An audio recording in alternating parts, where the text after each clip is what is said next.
இன்னைக்கு ஆயுத பூஜை, நாளைக்கு சரஸ்வதி பூஜை, வெளிய லியோ படம் ஓடுதே, கையில காசு இல்லாம இன்னும் படம் பார்க்கல. ஏய், கண்ட மணிக்கு பாடுறத நிறுத்திட்டு இன்னைக்கு ஆயுத பூஜை, நீ பயன்படுத்துற பொருளுக்கெல்லாம் சந்தனம் தடிச்சு பொட்ட வை. மா, அதுக்கு முன்னாடி நான் லியோ படத்துக்கு போனோம், என் பாக்கெட்ல ஒரு 500 ரூபாய் துட்ட வை. எது தொட்ட பக்கத்தை எடுத்தேன்னு வச்சுக்கேன், வீடே சுத்தமாயிடும். அதானமா? உடம்பெல்லாம் வீங்கிடும்.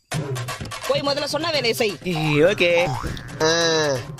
மாசம் மாசம் இஎம்ஐன்ற பேர்ல 6000 ரூபாய் உனக்கு தத்தம் பண்ணோம். டெய்லி 200 ரூபாய் பெட்ரோல் போதுமா உனக்கு? அத்தி நான் வரையுது. என்னப்பா ராசா, ஆயுத பூஜை 30 லட்சம் ரூபாய் இனோவா தான் பேரு. மாசம் 30,000 உனக்கு இஎம்ஐ கட்டணும். ஹவுஸ் இருக்கீங்க. இது மாசம் மாசம் சர்வீஸ் வரும் உனக்கு 5000. 3 நாளைக்கு ஒரு முறை வாட்டர் சர்வீஸ், அதுக்கு ஒரு 1000. 2000 ரூபாய் டீசல் இல்லாம 2 கிலோமீட்டர் நகர மாட்டேன்ற. அருமையா இருக்குன்னு பெருமைக்காக எல்லாத்தையும் இஎம்ஐல வாங்கி போட்டேன். இப்போ வாழ்க்கையே வறுமை ஆயிடுச்சு. எப்பயும் எங்கேயும் நம்ம சம்பாதியத்துல இருந்து தான் இஎம்ஐ கட்டணும். இஎம்ஐ கட்டணுன்றதுக்காகவே சம்பாதிக்க கூடாது. ஆயுத பூஜை பாதி பேரோட நிலைமை போய்